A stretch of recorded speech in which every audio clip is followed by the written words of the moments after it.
Sa'yo ko ginawa yung hindi ko nagawa sa iba. Sa'yo ko binaba yung pride ko.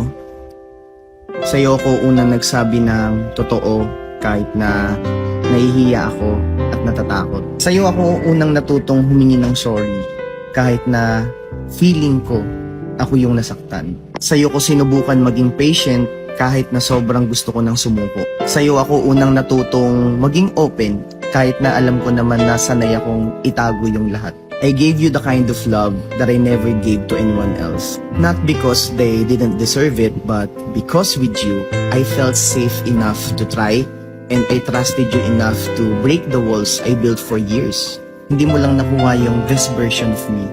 You got the rawest, the realest, and the softest part of me. And maybe that's what hurts the most. Because I did everything differently, everything sincerely, but in the end,